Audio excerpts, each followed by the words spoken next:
Mary Makowski got married. And after their honeymoon, they came home and she threatened him that she's going to make a dinner all by herself. I'm sorry, she said she'll make dinner for the new husband. And husband came home from work and she served the dinner. And he put it in his mouth and slowly he was chewing on it and went into profound thought. Then she was very excited about this dinner and she said, there are only two things my mother taught me how to cook, the meatloaf and the apple pie. Then he looked at her and said, darling, which one is this? So, your mother, your grandmother, how they made good wives? Largely it was believed the way to a man's heart is through his stomach. Today your husband will call Uber Eats and whatever, Quick Picks and this and that and Swiggies and whatever, all right? So, you can't make a good wife based on how your grandmother became a good wife. You can't become a good wife based on how your mother became a good wife. Situations have changed, expectations have changed. It's not in the stomach anymore. For some it's gone up into the head, for some it's gone further south. Yes? So, you don't do that. Essentially, what a husband and wife means is, because you're not geared, most people are not geared. Very few people in this world are geared to make this journey of life all by themselves. They're organized enough within themselves totally. They never feel anything missing in their life because they've made themselves like that.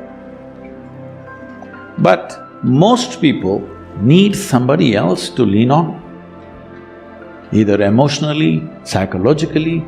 There are needs in a human being, physical needs, psychological needs, emotional needs, maybe social needs, economic needs, variety of needs. To fulfill these needs, you want to find one person that you can depend on. Because it's very difficult even to find one person with whom you can share everything that you have, your body, mind, emotion and works. So this is the idea. Formalizing it is so that every time you get some little friction, you don't fall apart, so little tying up so that things don't fall apart very easily, all right? Nothing else. The biggest mistake humanity made was, they started saying marriages are made in heaven, that's why it's such a mess. What's done here? If you see, marriages are made between us, and we took responsibility for who we are, we could have made it work, but the damn thing is made in heaven. Not suitable here, it's because it's alien stuff. Everything is a mess because you think it's made elsewhere by somebody else.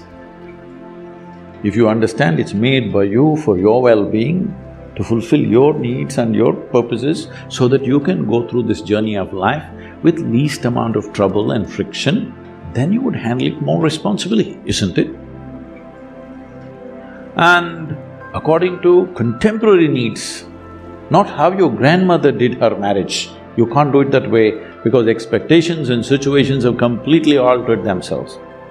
So, if you hold somebody who is your friend and who is your need, you must understand.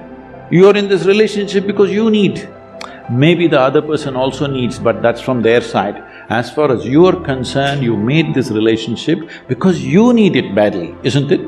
If you understand and you're always grateful for this, that somebody is fulfilling all your need, you would handle it well. You wouldn't make a misery out of it. But now you think somebody else needs you, then you'll make a mess out of it.